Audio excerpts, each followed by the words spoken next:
ሰላም ጤና ይስጥልን ክቡራትና ክቡራን ተመልካቾቻችን ሲቪል ሰርቪስ ኮሚሽን ከዋልታ ቴሌቪዥን ጋር በመተባበር በሳምንት 2 ቀን ወደ እናንተ የሚያደርሰው ዝግጅታችን ተጀምሯል። ባለፈው ሳምንት የዋልታ ቴሌቪዥን ከሲቪል ሰርቪስ ኮሚሽን ጋር በመተባበር ላለፈው ጊዜ የሰራቸው ስራዎች በህብረተሰቡ አገልግሎት አሰጣጥና አቀባበል አካባቢ የሰራቸውን ያመጣቸውን ተጽዕኖዎች በተመለከተ የተለያዩ ሀሳቦችን አንስተን የተለያዩ እንግዶች ወደዚህ መጥተው ለጥያቄዎቻችን ምላሽ ሰጥተው ነበር። ዛሬም በዚያው እንቀጥላለን። ክፍል 2 ዝግጅታችን ነው። አቶ መሐመድ ሰይድ የመንግስት አገልግሎት አሰጣጥ ማሻሻያ ዳይሬክቶሬት ጀነራል ናቸው። እንደዚሁም ዶክተር ተፈሪ ኃይለ ሚካኤል በህዝብ አስተዳደር የሲቪል ሰርቪስ ዩኒቨርሲቲ ረዳት ፕሮፌሰር፣ እንደዚሁም ወይዘሮ ፍሬወይኒ ተክሉ የመንግስት አገልግሎት አሰጣጥ ስታንዳርድ ዳይሬክቶሬት ዳይሬክተር ናቸው። ሁላችሁንም ስለተገኛችሁ አሁንም ከልብ አመሰግናለሁ። እንግዲህ በዛሬው ዝግጅታችን ትኩረት አድርገን የምንነጋገረው የሲቪል ሰርቪስ አሰጣጥ ወይ ደግሞ የአገልግሎት አሰጣጥ ላይ ነው የሚሆነው። የአገልግሎት አሰጣጥ በተለይ የአገልጋይነት መንፈስ ሲቪል ሰርቪሱን ክብር ለማስመለስ ያለው ፋይዳ ላይ ትኩረት አድርገን እንቆያለን። እንግዲህ ይህንን ሀሳብ ስናነሳ በርካታ የህዝብ ጥያቄ የሆኑ ሀሳቦችን እንደምናነሳ ተስፋ አደርጋለሁ። የሲቪል ሰርቪስ ክብር ማለት ምን ማለት ነው የሚለውን እንጀምር። ክብር ስንል በመጀመሪያ ደረጃ ህዝብን ማገልገል ክብር ነው። ልብ መባል ያለበት ህዝብን ማገልገል ክብር ነው። በሲቪል ሰርቪስ ውስጥ የተቀጠረ አመራርም ይሁን ሰራተኛ ህዝብን በማገልገል እኮራለሁ ብሎ ህዝብን ማገልገል ክብር ነው። እልፍ ሲል ደግሞ ድህነትን ለማሸነፍ የምትሰጠው አገልግሎት ድርብ ክብር ነው የሚሆን። ለምን አገር ሲያድግ ህዝብ ሲጠቀም በዛ ውስጥ አንተም ትጠቀማለህ። ይሄ ዝም ብለህ እንትን አይደለም ብሎ የምታወራው አይደለም። ሌሎች ሀገሮች ያለፉበት ነው። ሌሎች ሀገሮች እንደዛ አይነት መራር የሆነ ነገር አልፈው ነው አሁን ላለው ምቾት የደረሱት፣ አሁን ላለው ሀያልነት የበቁት። ስለዚህ ሲቪል ሰርቪሱ ሀገርን በመታደግ ህዝብን በመታደግ ትውልድን በመታደግ በኩል ተኪ የለሽ ሚና አለው ሲቪል ሰርቪሱ። በተለይ ሰራተኛው እዛም ውስጥ ሲቪል ሰርቪሱ ውስጥ የሚመደበውም አመራር ይህንን ታሪካዊ እድል አያገኘውም። ለምን ህዝብን አገልግለህ ህዝብን አርክተህ አስደስተህ ድህነትን ለማሸነፍ ነውና የምትሰራው የምታገለግለው። ሌት ተቀን በምትሰራው ስራ ነው ክብሩ ያንተ ክብር የሚመጣው። ትልቅ ደመወዝ በመሻት አይደለም፣ ትልቅ ደመወዝ በመከፈልም አይደለም። ክብር የምትጎናጸፈው ህዝብን በማገልገል ህዝብን አገልግዬ ይሄ ለውጥ መጣ ብለህ ስትኮራ ነው ክብር ላንተ የሚሰጥህ። እና እንደው አያይዤ የማነሳልህ የሲቪል ሰርቪሱ የመንግስት ሰራተኛው አሁን ላይ ያለው ክብር መቀነሱ ዋናውና አይነተኛ እንትኑ የህዝብ ሮሮ ነው፣ የህዝብ ቅሬታ ነው። ቅድም መነሻህ ላይ እንዳልከው አገልግሎት በገንዘብ የሚገዛበት ወቅት ላይ ነው ያለነው። አገልግሎትን በገንዘቡ የመገልገል መብት ኑሮት እያለ ዜጋው ፈጣን አገልግሎት፣ ቀልጣፋ አገልግሎት ማግኘት መብት እያለው ዜጋው ያንን መብቱን በገንዘብ እንዲገዛ ሲጠየቅ ከዚህ በላይ ምንም እንትን የለም። ይህን ስናገር እዚህም እዛም ለህሊናቸው የሚሰሩ የሞራል ተጠያቂነት የሚፈሩ ማህበራዊ ተጠያቂነትን የሚፈሩ አገልጋይም አመራርም ተቋማትም የሉም ማለት አይደለም። በአንጻራዊ መልኩ አሉ። ግን እንዲህ አጠቃላይ ያለውን ችግር ስናየው ስንመዝነው እነዚህ አይነት ችግሮች አሉና ክብሩን ለመመለስ በእውነት ይችን ሀገር ከድህነት ለማውጣት በመንግስት ሰራተኛው በሲቪል ሰርቪሱ እጅ ለመዳፍ ውስጥ ነው ያለችው ይች ሀገር። ይሄ ትውልድ ጥሩ ነገር ነው ያነሱልኝ። በጣም አመሰግናለሁ። ይመር የሲቪል ሰርቪሱ መለወጥ ለሀገር አጠቃላይ እድገት በተለይ የገቢ ሀገሪቱ የምታገኘውን ገቢ ይሄን ያክል ገቢ በዚህ ዓመት ከዚህ ሴክተር እሰበስባለሁ ብሎ መንግስት ሲያቅድ የሚያቅደው አገልግሎት ሰጪውን ተስፋ አድርጎ ነው። ማህበራዊ ለውጥ ላይ ማህበራዊ መስተጋብር ላይ ያለውን ይሄን አሻሽላለሁ ብሎ መንግስት ሲያስቀምጥ ሲቪል ሰርቫንቱ ወይንም አገልጋዩን ተስፋ አድርጎ ነው። በፖለቲካው ደግሞ ስርዓት ውስጥ ያለውን ይሄንን ሁሉም ሰው ለምሳሌ ዲሞክራሲያዊ መብቶች፣ ሰብአዊ መብቶች እንደዚህ ነገሮች አሉ በጣም በሁሉም ሴክተር ያሉ። እዚህ ነገር ላይ ለውጥ አመጣለሁ ብሎ መንግስት እቅዶችን ሲዘረጋ አገልግሎት ሰጪውን ተስፋ አድርጎ ነው። ስለዚህ አሁን አገልግሎት በሚሰጥ ሰው እጅ ላይ የሀገሪቱ ህልውና እንዳለ ማሰብ ያስፈልጋል ማለት ነው። ስለዚህ መንግስት ተስፋ አድርጎ ወይ ደግሞ እኔ የሚያገለግል ህዝቡን የሚያገለግል አካል አዘጋጅቻለሁ ብሎ ይሄንን እቅድ ሲያቅድ ይሄንን ወደ መሬት ማውረድ የሚችል ሲቪል ሰርቫንት ወይ ደግሞ አገልጋይነት የሚባለውን ያንን መንፈስ የለበሰ ሰው ከሌለ ፌል ያደርጋል ማለት ነው። ስለዚህ አሁን ሲቪል ሰርቫንት የሆነ ደግሞ አገልጋይ የሆነ ሰው ማንንም ሰው ሀገር እጁ ላይ እንዳለች ማሰብ አለበት። ስለዚህ ህዝብ አንድን አገልግሎት ለማግኘት ተስፋ አድርጎ ነው ወደ ሴክተሩ የሚመጣው። ስለዚህ አሁን አገልግሎት ይሰጣል ተብሎ ህዝቡን እንዲያገለግል የተቀመጠ ሰውዬ በአገልጋይነት መንፈስ ነው እየሰራ ያለው በብዛት ማለት እንችላለን። እዚህ ላይ መስተካከል ያለበት ነገር።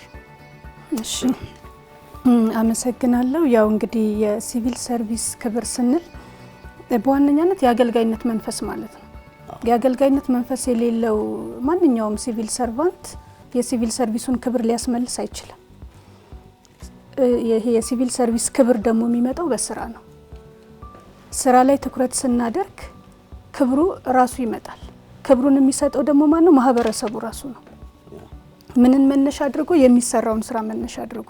የሚሰራው ስራ ጥሩ ከሆነ፣ የተገልጋዩን የልብ ትርታ የሚነካ ከሆነ፣ ችግር ፈቺ ከሆነ ማህበረሰቡ በራሱ ያንን ክብር ያመጣዋል። ክብር ዝም ብሎ ሊመጣ አይችልም። አሁን ባለው ነባራዊ ሁኔታ ያለው ሁኔታ ምንድነው ብለን ስናስቀምጥ በጣም ብዙ ችግሮች አሉ።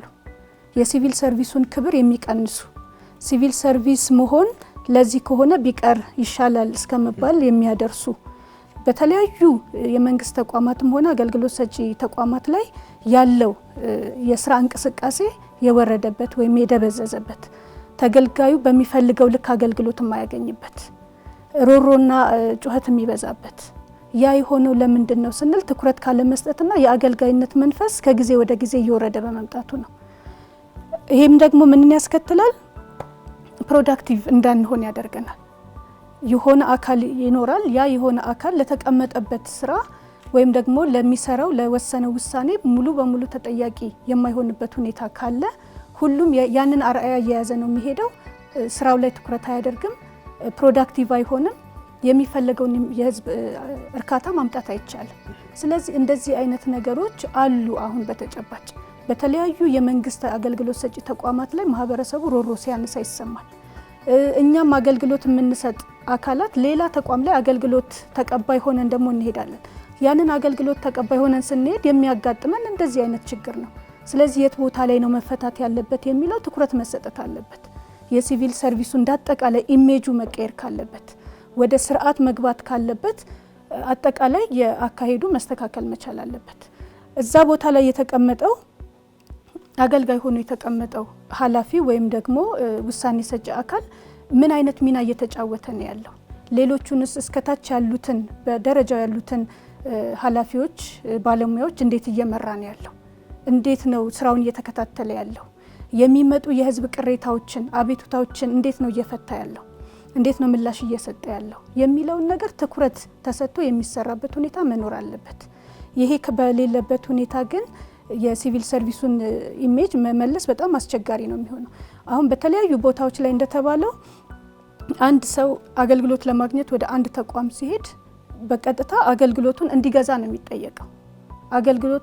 አገልግሎቱን በገንዘብ እንዲገዛ ማለት ነው። ይሄ አይነት አካሄድ መስተካከል አለበት። ለምን? እዛ ቦታ ላይ የተቀመጠው ሰውዬ ኃላፊነቱን አውቆ መስራት አለበት። ካልሰራ ደግሞ ተጠያቂ የሚሆንበት አግባብ መፈጠር መቻል አለበት። ይሄ ተጠያቂነት አግባብ ተጠናክሮ የሚቀጥል አይደለም፣ እየተሰራበትም አይደለም። ስለዚህ እዚህ ላይ እንደ መንግስትም ሲስተሙ ወይም ስርዓቱ የሚሻሻልበት መንገድ መፈጠር አለበት ብዬ ነው ማስበው። ሌላው አገልግሎት እስከተሰጠ ድረስ ቅሬታዎች ይኖራሉ፣ አቤቱታዎች ይኖራሉ። እነዛ ቅሬታዎችና አቤቱታዎችን በአግባቡ የሚፈቱበት፣ ፈጣን ምላሽ የሚያገኙበት፣ ማህበረሰቡ በዘመናዊ ቴክኖሎጂም ተጠቅሞ በዘመናዊ ቴክኖሎጂ ተጠቅሞ አገልግሎቱ እንዲሻሻል። አሁን ብዙ ጊዜ ወደ አገልግሎት ሰጪ ተቋም ነው ሰው የሚጎርፈው።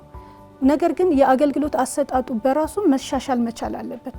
ማህበረሰቡ ወይም ተገልጋዩ ሳይመጣ ባለበት ቦታ ሆኖ እንዴት ነው ይሄንን የዘመናዊ ቴክኖሎጂን ተጠቅሞ አገልግሎት ማግኘት የሚችለው የሚለውንም እዛ ላይ ትኩረት ምክንያቱም የአገልግሎት አሰጣጥን ባሻሻልክ ቁጥር የሚመጡትን ቅሬታዎች የሚመጡትን እንግልቶች ከጊዜ ከተለያዩ ከገንዘብ አንጻር የሚመጡትን ጉዳቶችን በዛው መጠን እየቀነስክ ነው የምትመጣውና አገልግሎትን በዛው መጠን የተሻሻለ ይመጣልና እንዳጠቃላይ የሲቪል ሰርቪሱን ክብር ለመመለስ ግን ስራ ያስፈልጋል። የስራ ባህላችን አሁን እንዴት ነው? የስራ ባህሉ ጠንካራ ነው ወይ? የሲቪል ሰርቫንቱ እንዳጠቃላይ በሲቪል ሰርቪስ ውስጥ ያለው የስራ ባህል በጣም እየወረደ ነው ከጊዜ ወደ ጊዜ። ስለዚህ እዛ ላይ መሰራት መቻል አለበት። ሰራተኛው ላይ መሰራት መቻል አለበት። ተገልጋዩ ላይ መሰራት መቻል አለበት። ተቋማት ላይ እያንዳንዱ ተቋም የየራሱ ኢሜጅ ከማስተዋወቅ ከመገንባት የነበረውን ክፍተቶች በመለየት እነዛ ክፍተቶች የሚመጡት የሚያገኛቸው ከተገልጋዩ ነው።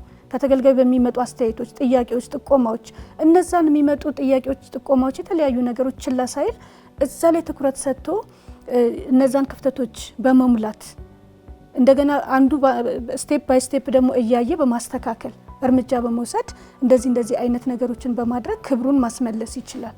ስለዚህ በአጠቃላይ የአገልጋይነት መንፈስን ተላብሶ መሰራት አለበት። በተለይ የአገልጋይነት መንፈስ ከመላበስ ጎን ለጎን አንዱም ግልጸኝነት ምና ቅድም ስናነሳ ነበረ። በተለይ ግልጸኝነትን ስናነሳ አንዱም የምናነሳው ተገልጋይ ሆኖ የሚመጣ አንድ ቦታ የሆነ አገልግሎት ፈልጎ የሚመጣ ሰው ማሟላት ያለበት ነገር እኮ ግልጸኝነት ካስፈለገ በደንብ ዲስፕሌይ ማድረግ አለብን።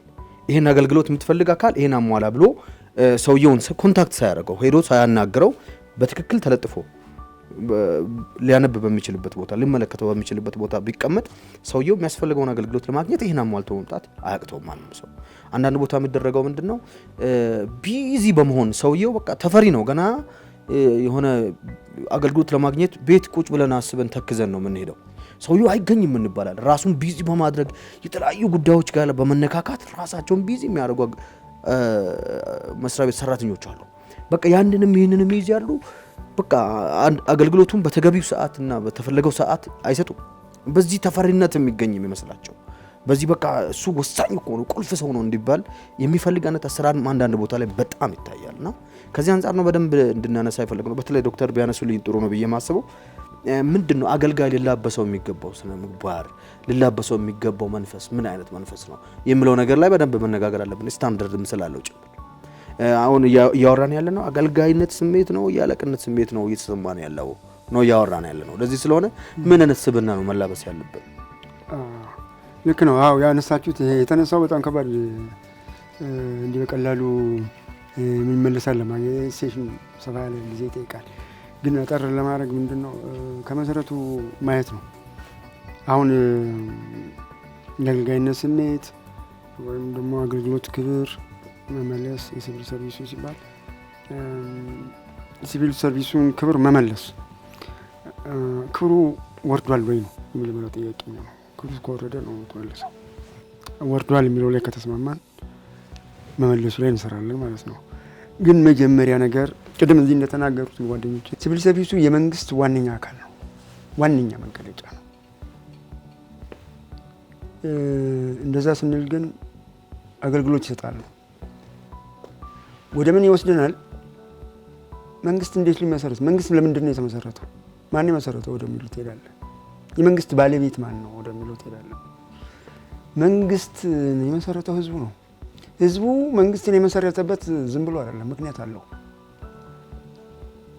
በተለያየ መስክ በትምህርት፣ በጤናው፣ በደህንነቱ፣ በሰላሙ በእነዚህ ሁሉ መጠበቅ ይፈልጋል። ይህንን መጠበቅ የሚፈልገው ደግሞ በአንድነት ተደራጅቶ ተሰናስሎ በሚሰራው ስራ ነው። ለዛ ሲል ነው መንግስትን የፈጠረው ማህበረሰቡ። መንግስት የህዝብ ፍጡር ነው ማለት ነው። ስለዚህ መንግስትን ህዝቡ የፈጠረው እንዲያገለግለው ነው። በቃ ምንም ነገር አይደለም። መንግስት ደግሞ የሚሰጠው አገልግሎቱ ምንድነው? መጀመሪያ የሚፈልገው ነው ማህበረሰቡ የፈለገው ነው። በጤንነቱ አገልግሎት ይፈልጋል። በእውቀት በትምህርቱ አገልግሎት ይፈልጋል። በደህንነቱ በሰላሙ ላይ አገልግሎት ይፈልጋል። በአካባቢው ጥሩነት ላይ ይፈልጋል አገልግሎት። ስለዚህ መንግስት እነዚህን አገልግሎት ነው መስጠት ያለበት። የአካባቢ መጠበቅ አለበት፣ ሰላሙን ማረጋገጥ አለበት፣ ደህንነቱን ማረጋገጥ አለበት። የሚበላው የሚጠጣው በዛ ላይ በኑሮው ላይ በመንጠለያው ላይ በእነዚህ ሁሉ ላይ ደህንነት እንዲሰማው ማድረግ አለበት። ይሄን ነው የሚፈልገው። እዚህ ነው የመንግስት አገልግሎት ይሄ ነው። ይሄን ነው የሚሰጠው። መንግስት ይሄንን ኃላፊነት ይሄን አገልግሎት ለህዝቡ ሰጣለው ብሎ ከገባ በኋላ ይሄን አገልግሎት ለማቅረብ የሚጠቀመው ደግሞ ይሄን አገልግሎት ሊሰጡልኝ ይችላሉ የሚላቸውን ሰራተኞች ሰዎች በመቅጠር አብሮ በመስራት በጋራ በመተባበር ጭምር ነው ማለት ነው። ስለዚህ ይሄን ስራ ግለሰቦችም ሊሰሩት ይችላሉ። ከነሱ ጋር በመቀናጀት ይሰራል። ወይም ደግሞ ራሱ ገብቶ ሰራተኞቹን ቀጥሮ ይሰራል። በሶስት ነገር ነው ማለት ነው የሚሰራው ይሄንን ስራ መንግስት። በግል ደረጃ ሲሰራ ለነሱ የአሰራር ስርዓት ደንብ አጠቃላይ ያወጣና በዚህ መሰረት ስሩ፣ የኢኮኖሚ ስርዓታችን ይሄ ነው፣ በዚህ መሰረት ስሩ፣ የጤና አገልግሎት ስርዓታችን ይሄ ነው፣ በዚህ መሰረት ስሩ፣ ግለሰቦች የምትሆኑ ማለት ነው። ከዛ ባለፈ ደግሞ እኔና እናንተ ደግሞ አብረን እንስራ ብሎ ይላል። ከግሉና ከእሱ ጋር በመተባበር ይሰራል ማለት ነው። መንግስትና ህዝብ የግል ባለሀብቱ ተባብሮ ያን አገልግሎት ይሰጣል። ከዛ ባለፈ ደግሞ አይ ይሄንን በትብብር የምንሰራው አይደለም እኔ ብቻ የምሰራው ነው ብሎ የሚሰራቸው አሉ። መንግስት ብቻውን የሚሰራ ስራ አለ። እነዚህ ናቸው። ይሄ ከሆነ እነዚህ አገልግሎቶች በትክክል እየተሰጡ አልነበረም ወይ የሚለው። ስለዚህ ሁሉንም ለምሳሌ በጤና ላይ ብንወስድ የጤና አጠባበቅን መንግስት ስራውን የሚሰራው በግለሰቦቹ በግል ጤና ተቋማት ይሰራል፣ አገልግሎቱ ይሰጣል። የግል ተቋማት አገልግሎት የሚሰጡበትን የአሰራር አጠቃላይ ስርዓት መንግስት ያወጣል። በዛ ፍሬም ውስጥ ይላል። ያ አጠቃላይ ስርዓቱን የሚያወጣው መንግስት በሰራተኞቹ ነው፣ በባለሙያዎቹ አማካኝነት ነው። ሲቪል ሰርቪስ ኮሚሽን የተመሰረተው ይሄ ነው ማለት ነው። አንዱ ይሄን አገልግሎት የሚሰጠው አጠቃላይ የጤና አሰራር ስርዓቱ በዚህ መልኩ ይከናወናል። የጤና ጥበቃ ሚኒስቴር የሚባል መስሪያ ቤት አቋቁሞ እነዚህን ነገሮች ይሰራለታል። ጤና ጥበቃ ሚኒስቴር ሲባል ጤና ጥበቃ ሲቪል ሰርቪስ ነው፣ የጤና አገልግሎት የሚሰራ ማለት ነው። በዚህ መሰረት ስሩ ይላቸዋል። እነዛ አገልግሎት ያ የወጣው መመሪያ የማያሰራ መመሪያ ከሆነ ተገልጋዩ ላይ ነው የሚያርፈው። ስለዚህ ተገልጋዩ ይጎዳል ማለት ነው። ስለዚህ መመሪያው ማስተካከል ይኖርበታል ማለት ነው። ወይም ደግሞ ተገልጋዩ መመሪያው በትክክል ሳይረዳው ቀርቶ ሊሆን ይችላል ማለት ነው። ከዚህ አንጻር አጠቃላይ የመንግስት አገልግሎት በኢትዮጵያ ደረጃ ይሄ ከሆነ በጤና መስክ ምን ያህል ደረጃ ነው ያለ ነው? በትምህርት መስክ ምን ያህል ደረጃ ነው? በተለይ አገልጋይነት ስብናን ከመላበስ አንጻር በዚህ ደረጃ ላይ ስንሄድ ኢትዮጵያ ያለችበት ደረጃ ምን ደረጃ ነው ብለን ነው። ለምንድን ነው ያላደጉ ሀገሮች የተባልነው? ለምንድን ነው? በቃ ይሄ ነው። በቂ የሆነ የጤና አገልግሎት ማቅረብ ስላልቻል ነው። በቂ የሆነ የትምህርት አገልግሎት ማቅረብ ስላልቻል ነው። እነዚህ ነገሮች መገለጫችን ናቸው ማለት ነው። አሁን ስናሻሽለው ደግሞ እየተሻሻለ ይሄዳል። ወደ ክብር መመለስ ማለት ማህበረሰቡ የሚፈልገውን አገልግሎት መስጠት ማለት ነው። ማህበረሰቡ ይሄን አገልግሎት ብሏል፣ በቂ መጠለያ ፈልጋለሁ ብሏል፣ መጠለያ ሊሰጠው ይገባል። መንግስት አይደለም መጠለያውን የሚሰጠው፣ ህዝቡ መጠለያውን እንዲሰራ ምቹ ሁኔታ መፍጠር መቻል አይችልም። መንግስት እኮ ለሁሉም ለሚሊዮኖች የሚቆጠር ሰው ቤት ሰርቶ አይችልም። ስለዚህ ስለማይችል ግን ማህበረሰቡ ራሱን እንዲያስተዳድር ራሱን ቤት እንዲሰራ ምቹ ሁኔታ ግን መፍጠር ይችላል። ያን ምቹ ሁኔታ ፍጠርልኝ ያለው ሌላ ነገር አይደለም። እኔ መተስራልኝ አላለም። ህዝቡ ሆስፒታል መተስራልኝ አላለም። መተኔን አክመኝ አላለም። ነገር ግን የምታከምበትን ምቹ ሁኔታ ፍጠር ነው የተባለው። የመንግስት ስራ ምቹ ሁኔታ መፍጠር ነው ማለት ነው።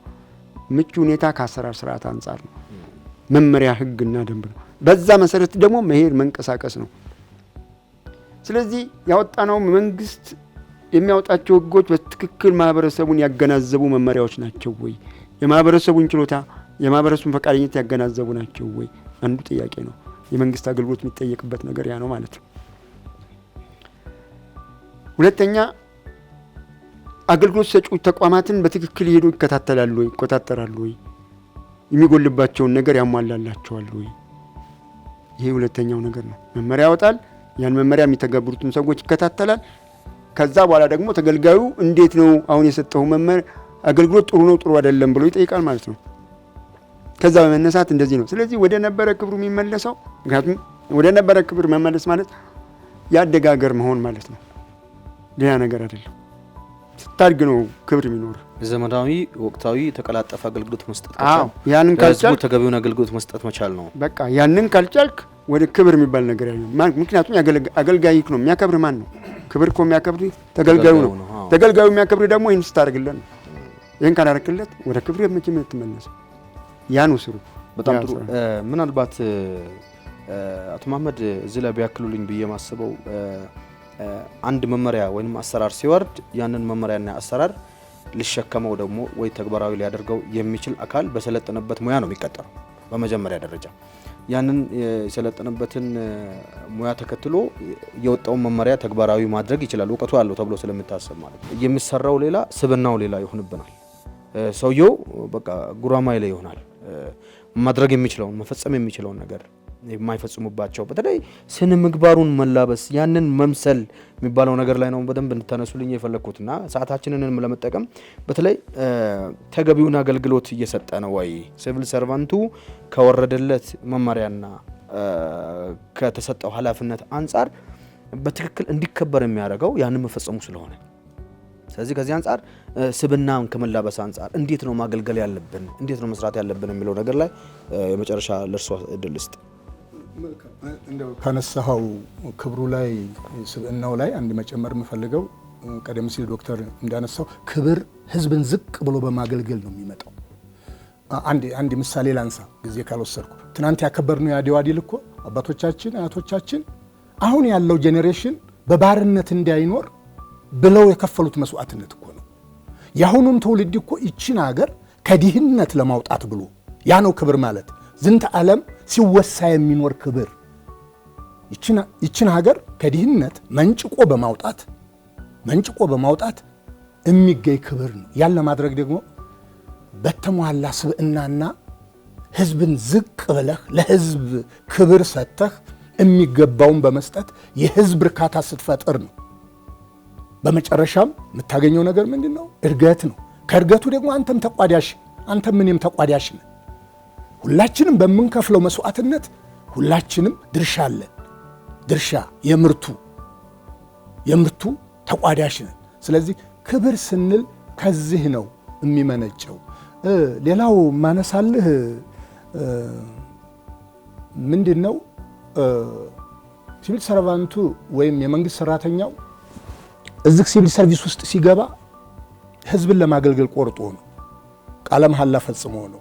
ሲቪል ሰርቪስ ውስጥ እጠቀማለሁ ብሎ የሚመጣ ካለ የዋህ ነው። ህዝብን አገልግዬ ከህዝብ የማገኘው ክብር እና እንደ ሀገር በሚመዘገበው ለውጥ እጠቀማለሁ ብሎ ነው የሚመጣው፣ ብሎም መሆን አለበት የሚመጣው። ስለዚህ አመራርም ይሁን ሰራተኛ ሲቪል ሰርቪስ ውስጥ ሲገባ ይህንን ትልቁን አገራዊ የሆነውን ጥቅም አስቦ መምጣት አለበት። በእርግጥ ከዚሁ ጋር ተያይዞ ክብሩን ለመመለስ መሟላት ያለባቸው ነገሮች አሉ። ለምሳሌ መንግስት ሰራተኛው አሁን ላይ ከየትኛውም የማህበረሰብ ክፍል በገቢ ደረጃ ዝቅተኛው እሱ ነው። ከየትኛውም ነጋዴ እንበለው ታማኝ የሆነ ግብር ከፋይ እሱ ነው። ከዛችሁ ካለችው ለሀገሩ ኮንትሪቢዩት የሚያደርገው እሱ ነው። ነገር ግን የኑሮ ሁኔታውን ዘወር ብለህ ስታይ በርካታ ችግሮች አሉበት። በርካታ ችግሮች። ክብሩን ለመመለስ ማሟላት ያለብህ ነገር እንደ መንግስትም አለ። ይሄንን ለሰራተኛው ምቹ ሁኔታ መፍጠር አለብህ። ከስራ ቦታ ምቹነት ጀምረህ ግብአት በአግባቡ ከማሟላት የአመራርና የሰራተኛ ግንኙነት አስፈላጊ የስራ መሳሪያዎችን በማሟላትና ሌሎችም ነገሮች አሉ። መንግስት ስራ ቦታ ላይ ሆኖ እኮ ስለ ኑሮው ነው የሚያስበው፣ ውጭ ነው የሚያስበው እኮ፣ ስለ ቤት ነው የሚያስበው እኮ። አሁን እኮ አንድ አዲስ ተቀጣሪ ሲቪል ሰርቪስ ውስጥ ሰራተኛ 5000 ብር ወይም 4000 ምናምን ብር የሚቀጠር ከሆነ ቤት እኮ ስንት እንደሆነ ታውቀዋለህ። መኖር እኮ አይችልም አዲስ አበባ ውስጥ። ፍረሽ ሆኖ መቀጠር እኮ አዲስ አበባ ውስጥ የሚቻል አይደለም። ይሄንን ማየት መቻል አለብን በመንግስት ሳይድ። እነዚህ በእርግጥ ይገባኛል፣ አቅም ሲኖር ነው። እነዚህ አገር አቅም ሲኖራት ነው በክብር እናገልግል የምንለው። ይሄንን እንትን ለመፍጠር አገር ሲያድግ ህዝብ የሚጠበቅበትን ነጋዴው የሚጠበቅበትን ግብር ኮንትሪቢዩት ሲያደርግ ሲከፍል አገር ፕሮዳክቲቪቲም ገቢም ያርጋል። ያን ለማድረግ እንስራ። ተገቢውን አገልግሎት መስጠት ለሀገር እድገት ትልቁ ድርሻ ዋናው ነው እሱ። ስለዚህ ያን ማድረግ ከቻልን አሁን ካሉብን የኑሮ ሰቀቀኖች መውጣት እንችላለን ማለት ነው። ኤግዛክትሊ ያንን እያሰብክ ነው። ለኔም አለ ለኔም ይመጣል። ለራስህም የኑሮ ዋስትና እያሰብክ ነው አገልግሎቱን የምትሰጠው። ያን ነጋዴ ያን ተገልጋይ ነጋዴ በክብር ስታስተናግደው የሚጠበቅበትን ግብር በአግባቡ መክፈል ይችላል። በጣም ጥሩ። ሰዓታችንን ለመጠቀም ነው። አንድ የመጨረሻ ጥያቄ ላንሳላችሁ። በተለይ አገልጋዩ የተሰጠውን ሪሶርስ ከመጠቀም አንጻር በተለይ ቁሳቁስ ሊሆን ይችላል፣ ፋይናንስ ሊሆን ይችላል፣ የተለያዩ ሪሶርሶች አሉ። አገልግሎቱን ለመስጠት ተገቢ አስፈላጊ ተብለው የተሟሉ ነገሮች እንዴት ነው ሪሶርሱን እየተጠቀመ ያለው? እንዴት ነው መጠቀም ያለበት? ይላውን የመጨረሻ ላርክ። እሺ፣ አመሰግናለሁ። ምንድነው እኔም የሲቪል ሰርቪስ ግብር ላይ ትንሽ ለመጨመር እንደ አለቅነት ነው ወይስ እንደ አገልጋይ ነው ባህሪው የሚለው ነገር አሁን ብዙ ጊዜ ያለውን ነገር ስንመለከት አንድ ተገልጋይ ወደ ቢሮ ሲመጣ ከመቀመጫ ተነስተ ምን ልርዳህ፣ ምን ችግር አጋጠመ በፈገግታ ማለት ነው። ችግሩን ምናልባት ላትፈታለት ትችላለህ፣ ግን ያንተ አቀራረብና ያንተ ሁኔታ የዛን ሰውዬ ሁኔታ ሊመልስ ይችላል።